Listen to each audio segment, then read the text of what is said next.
I'm Whitney Neal, 30 years old, an interior designer in Missoula, Montana.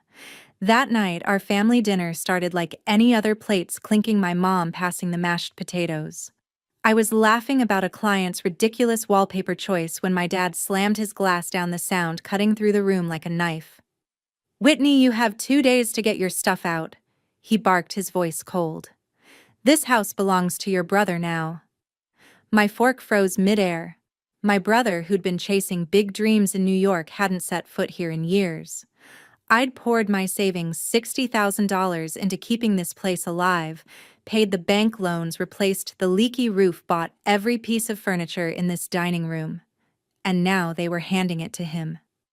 My mom avoided my eyes, fidgeting with her napkin, while my dad leaned back, arms crossed, like it was final. My stomach churned, but I didn't argue. I just nodded, my mind racing. They thought I'd roll over, pack up, and disappear. They had no idea what was coming. In 48 hours, they'd walk into this house and regret every word they'd said. I pushed my plate away, stood up, and walked to my room, already planning. They'd underestimated me, and that was their first mistake. If you're as shocked as I was, drop a comment below with where you're watching from and what time it is. Let's see how many of us are glued to this drama.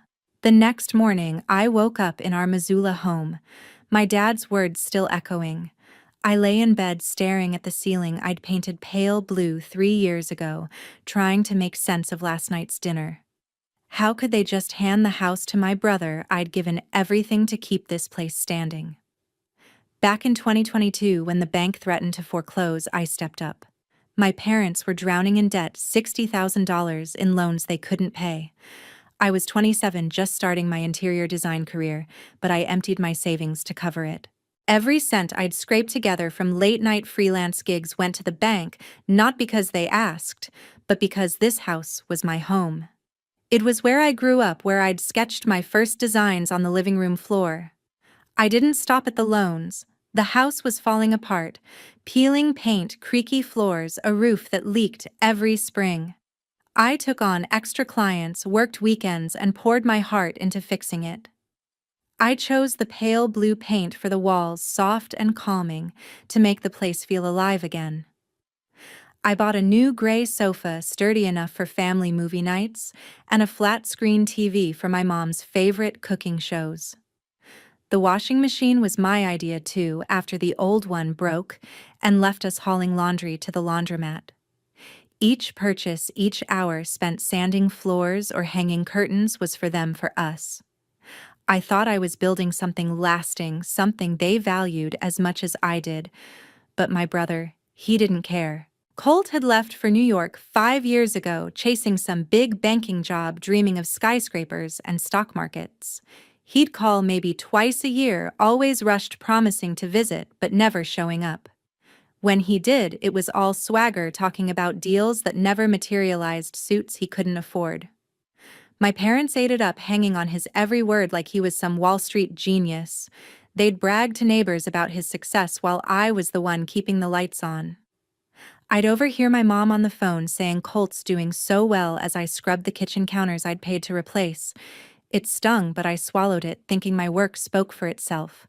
3 years ago, when the bank called about the overdue loans, I was the one who answered. My dad sat at this same dining table, head in his hands, saying we might lose everything. My mom was quiet, her eyes red from crying. Colt didn't even pick up when I called him for help. "He's busy," my mom said like that, excused it. So I took out my savings, $60,000, every penny I'd saved for a down payment on my own place someday, and handed it over. The bank took it, the house was safe, and my parents hugged me grateful. But gratitude fades fast. Soon, it was back to Colt's calls, his stories, their pride in him. I'd walk into the living room, see the sofa I'd bought, the TV I'd wired up, and wonder why it wasn't enough. Last summer, I redid the dining room. I picked out a new chandelier, sleek and modern, to replace the flickering one from my childhood.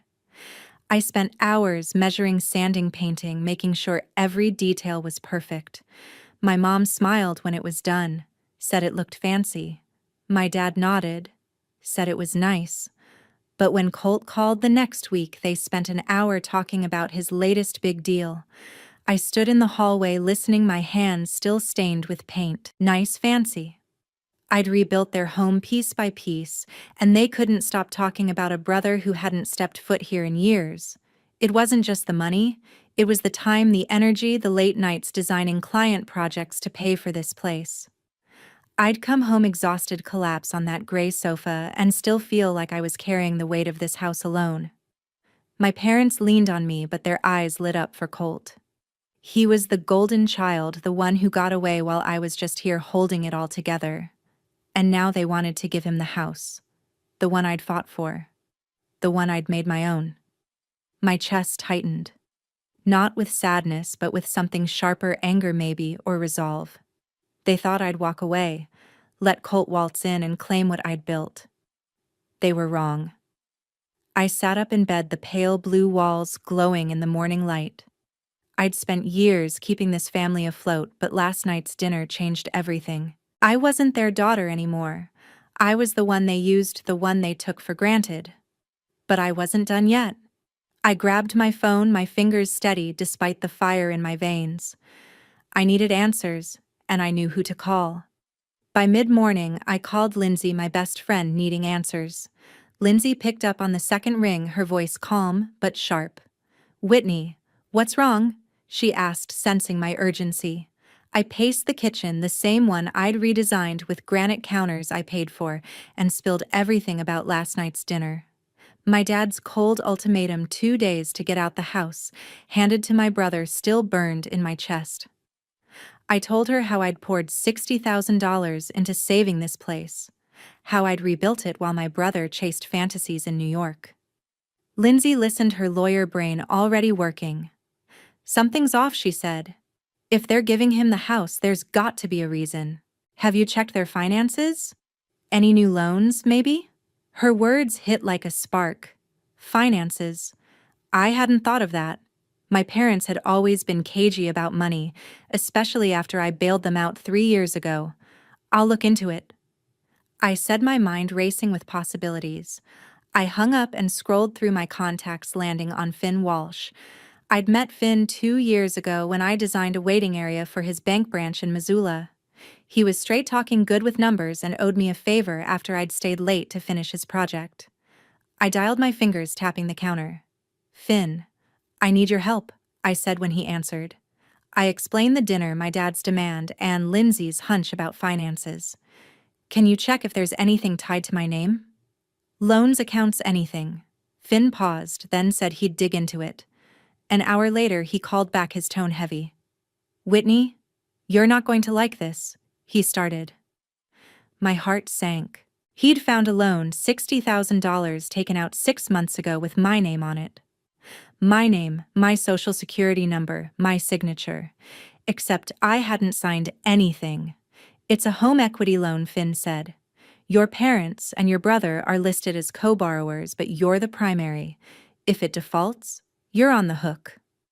I gripped the phone, my knuckles white. $60,000. Again. And they used me. Finn emailed me a copy of the loan agreement. I opened it on my laptop, staring at the scanned document. There it was. My name, Whitney Neal, in bold print with a signature that looked like mine but wasn't. The loops on the W were too sharp, the tail on the L too short. It was a forgery, clumsy but convincing enough to fool a bank.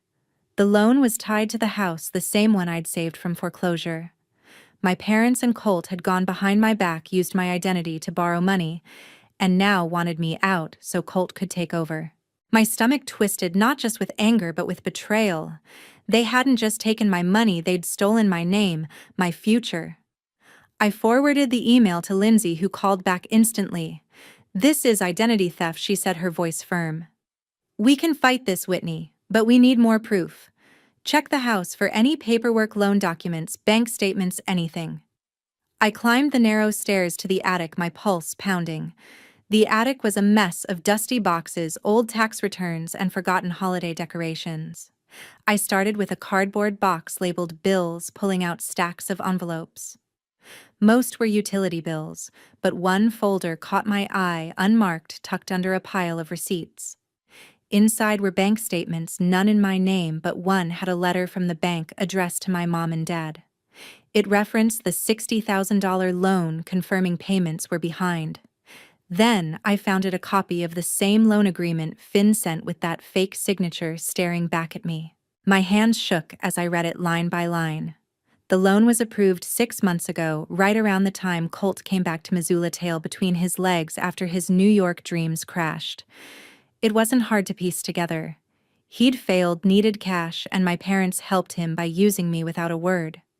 I sat back on the attic floor, the papers scattered around me. My mom's silence at dinner, my dad's cold certainty, Colt's absence. It all made sense now. They'd planned this banking on my trust, my loyalty. I'd spent years keeping this family afloat, and they'd turned my name into a tool for their own gain. Lindsay's words echoed identity theft. This wasn't just a betrayal, it was a crime. I gathered the documents, my resolve hardening. They thought I'd leave quietly, let Colt claim the house I'd fought for. But I had proof now, and I wasn't going anywhere without a fight. By noon, I was in the attic digging through family records for proof. I wasn't going to let them take what was mine. I grabbed a notepad and started listing everything I'd bought for this place over the years. The gray sofa in the living room, soft and sturdy, picked out after weeks of browsing. The flat-screen TV mounted on the wall, perfect for my mom's cooking shows. The washing machine in the laundry room, a lifesaver after the old one died.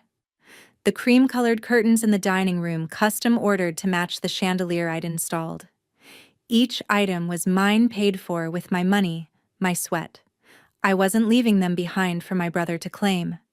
I opened my laptop and searched for moving companies in Missoula. I needed this done fast today, if possible. I found a local outfit, Missoula Movers, with solid reviews and same-day service. I called, my voice steady despite the knot in my chest. I need to move furniture out of my house this afternoon, I told the guy on the phone. He asked for details, size of the load, address, timeline. I rattled off the list: sofa, TV, washing machine, curtains, a few smaller pieces. Can you be here by 2? I asked. He confirmed, said a crew would arrive with a truck. I hung up, feeling a flicker of control. They'd given me 48 hours to get out, but I was moving on my terms. The doorbell rang, pulling me from my thoughts. It was Diane Burke, our neighbor from across the street, holding a plate of cookies. Her gray hair was pulled back, her eyes sharp with concern. "Whitney? You okay?" she asked, stepping inside. "You looked upset this morning." I hesitated, then told her about my dad's ultimatum, leaving out the loan for now. Diane frowned, setting the cookies on the counter. "You've done so much for this house," she said. "I remember you out here painting the porch last summer, hauling furniture in the rain. Your parents always bragged about your brother, but you're the one who kept this place together." Her words hit hard, not because they were new, but because they were true. Diane's support felt like a lifeline, a reminder I wasn't alone. I thanked her, promising to keep her updated, and she left with a warm pat on my shoulder. I turned back to my laptop and emailed the loan documents to Lindsay. My phone buzzed almost instantly, her name on the screen. "I got the papers," Lindsay said, her voice clipped with focus. "This is textbook identity theft. We can file a lawsuit against your parents and Colt for fraud. I'll draft a complaint, but we need to act fast to protect your credit and assets." I nodded, even though she couldn't see me. "What do I need to do?" I asked. She told me to gather any additional evidence, receipts, bank statements, anything tying me to the house's upkeep. I already had the loan agreement and the bank letter from the attic, but I'd check again for more. "We'll file by tomorrow," Lindsay said. "Once the movers clear your stuff, we'll lock in the case." I felt a surge of purpose. This wasn't just about the house anymore. It was about holding them accountable. By 1 o'clock, I was back at the notepad, double-checking my list. I walked through the house, marking each item with sticky notes: sofa, TV, washing machine, curtains. I added a few more: my bedroom desk, the lamp I'd bought for the hallway, the rug in the entryway. Every piece was a fragment of my effort, my life here. I wasn't letting Colt or my parents keep them. The movers arrived at a three-man crew in Navy uniforms, their truck idling in the driveway. I pointed out the labeled items watching as they carefully unhooked the TV, folded the curtains, and hauled the washing machine down the stairs. It was strange seeing the house I'd built up over years dismantled in hours, but it wasn't sadness, I felt it was clarity. I was taking back what was mine, piece by piece. While the movers worked, I called Lindsay again to confirm the lawsuit plan. "We're alleging identity theft and financial fraud," she said, her voice steady. "The loan documents are solid evidence, and your history of paying for the house strengthens our case. We'll demand the loan be voided and seek damages for the stress they've caused." I asked about the house itself, what would happen to it. If the loan defaults, Lindsay explained, the bank could foreclose. Your family might lose it entirely. I paused, picturing my parents and Colt scrambling. Part of me wanted to feel bad, but I didn't. They'd made their choice when they forged my name. I told Lindsay to move forward, no hesitation. The movers finished by 4, the truck loaded with my belongings. I stood in the now empty living room, the walls bare without my curtains, the space hollow without my sofa. Diane poked her head in again, her eyes widening at the sight. "You're really doing this," she said, a mix of awe and admiration in her voice. I nodded, managing a small smile. "They thought I'd just walk away," I said. "They're about to learn I don't break that easily." Diane squeezed my hand, promising to check in later. I locked the front door, the key heavy in my pocket. That afternoon, the movers hauled my things out, and I felt a surge of control. By evening, the house felt empty, the movers gone. The living room, once warmed by my gray sofa and cream curtains, now echoed with every step I took on the hardwood floor. I stood by the kitchen counter, the loan agreement still in my bag, its forged signature burning in my mind. My parents and Colt thought they could erase me from this house, but I'd taken everything that was mine. The quiet was broken by the front door swinging open, followed by the thud of a suitcase hitting the floor. Colt stood there, his tie loosened, his face flushed with anger. "What the hell did you do?" he shouted, gesturing at the bare walls. "This is my house now, Whitney. Where's the furniture?" I crossed my arms, meeting his glare. "Your house?" I said, my voice steady. "I took what's mine, the sofa, the TV, the washing machine, the curtains. You know, the things I paid for." Colt's eyes narrowed, his jaw tight. "You don't get to decide that," he snapped. "Dad said this place is mine. You're supposed to be gone." I stepped closer, pulling the loan agreement from my bag and holding it up. "I know about the $60,000 loan, Colt. The one you and Mom and Dad took out in my name. That fake signature. I'm not the idiot you think I am." His face froze just for a second before he recovered, smirking. "You're making this up," he said. "You're just mad because I'm back and you're out." I didn't flinch. "I have proof," I said, tapping the papers. "Finn Walsh at the bank sent me the agreement. Your name's on it too, but I'm the one they'll come after if it defaults." "You really thought I wouldn't find out?" Colt's smirk faded, replaced by a flicker of panic. He grabbed his phone, dialing our parents. "You're gonna hear from Mom and Dad about this," he said, his voice rising.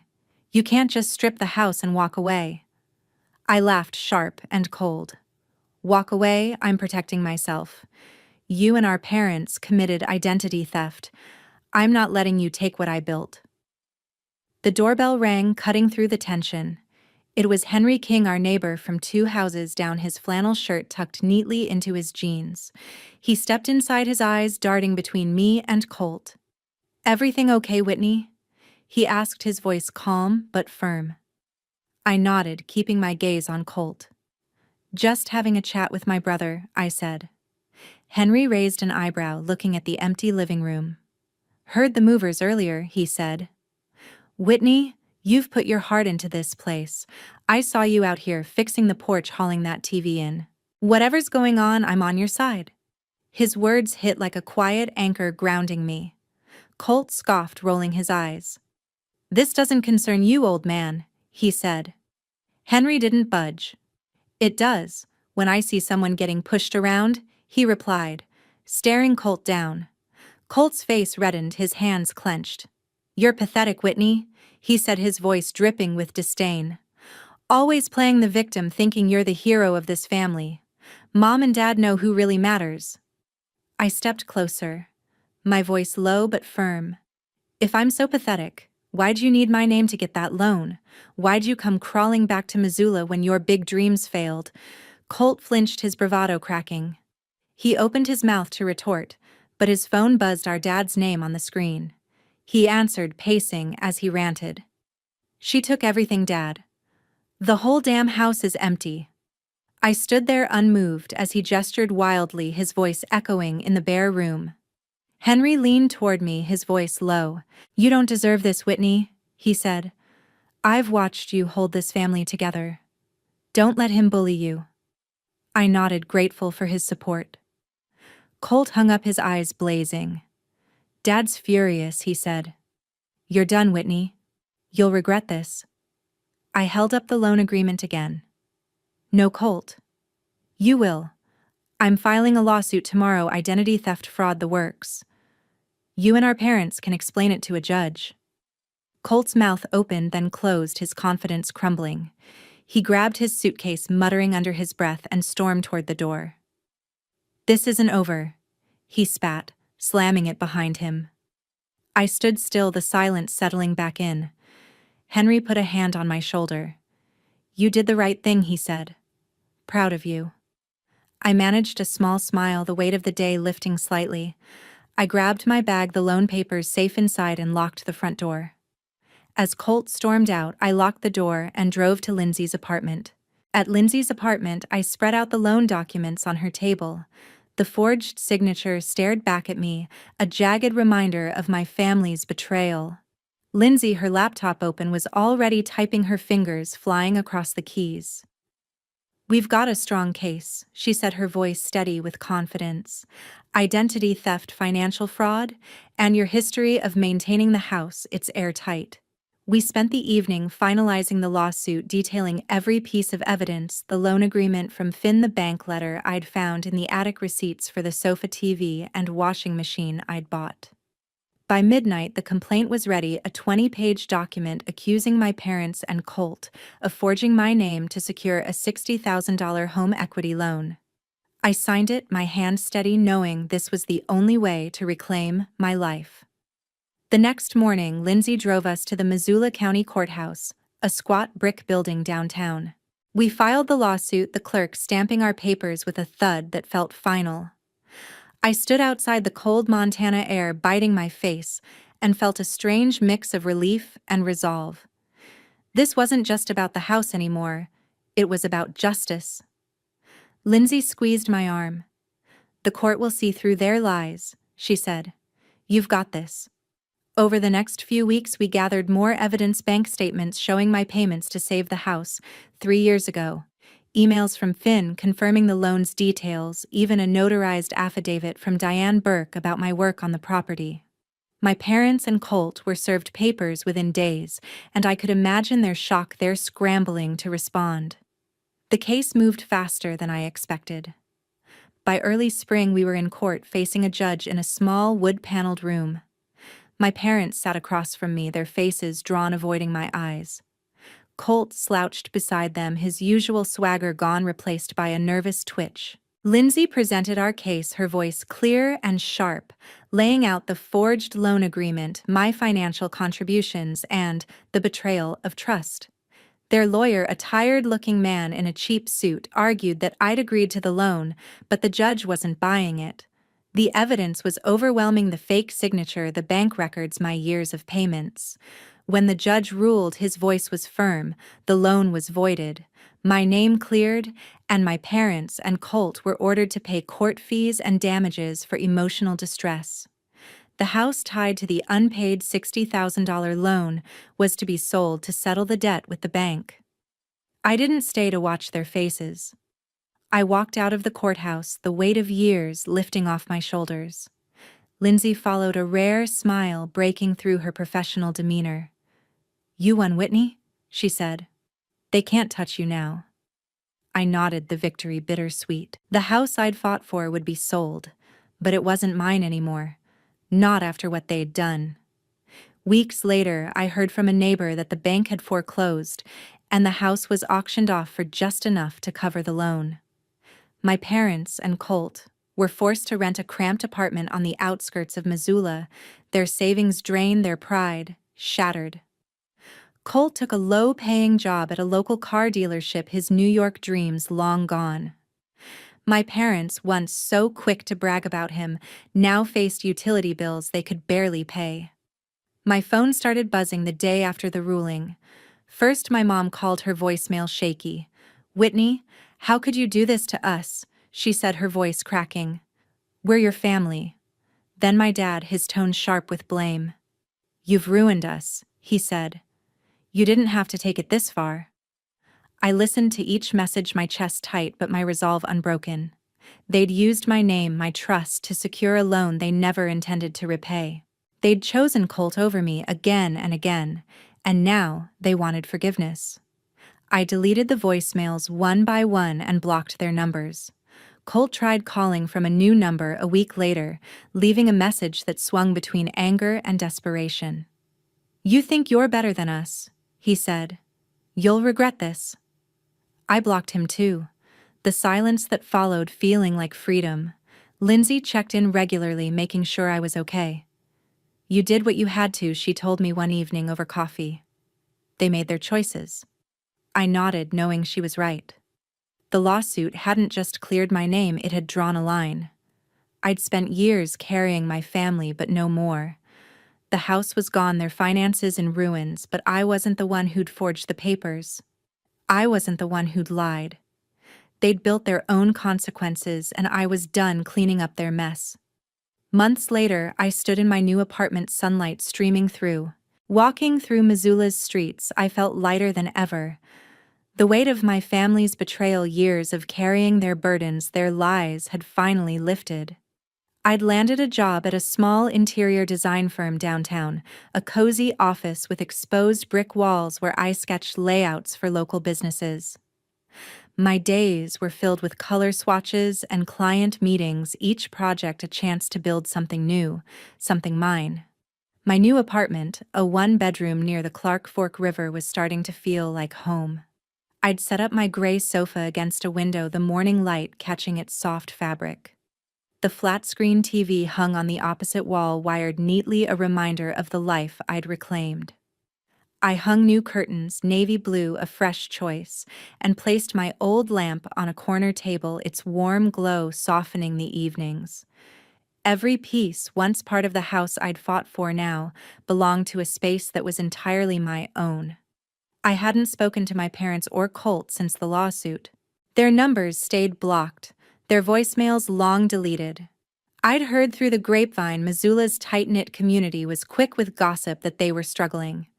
My parents and Colt were still in that cramped apartment on the edge of town, scraping by on odd jobs and dwindling savings. Colt's car dealership gig barely covered rent, and my parents' pride had taken a hit. Diane Burke, my neighbor, had stopped by the firm one day to drop off a coffee. "People talk," she said, her eyes kind but serious. "Everyone knows what they did, forging your name, trying to push you out. Henry's been telling folks at the community center how you stood up for yourself." I nodded, grateful but unsurprised.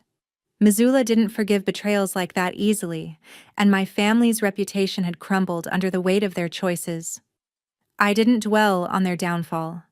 My focus was forward, on the life I was building. At the firm, I took on bigger projects, a cafe redesign, a boutique hotel lobby, each one stretching my skills, boosting my confidence. I'd spend evenings rearranging my apartment, tweaking the layout to feel just right. The washing machine, now humming in a small utility closet, was a quiet victory. I'd fought to keep what was mine, and every piece in that apartment was proof of it. Sometimes I'd sit on the sofa sketching new designs and feel a quiet pride. I'd spent years pouring my heart into a family that took me for granted, but I'd learned to pour that energy into myself instead. Looking back, I saw the lesson clearly. I'd let my family use me, my money, my time, my trust, because I thought that's what family did. but loyalty doesn't mean letting people walk over you. Protecting your worth means setting boundaries even when it hurts, even when it's the people closest to you. I'd given everything to keep that house standing, only to learn they'd forged my name to take it away. Standing up, digging for the truth, fighting in court, walking away showed me my own strength. Independence isn't just living alone, it's knowing you can stand tall no matter who tries to pull you down. I wasn't the daughter who fixed everything anymore. I was Whitney building a life on my terms, and that was enough.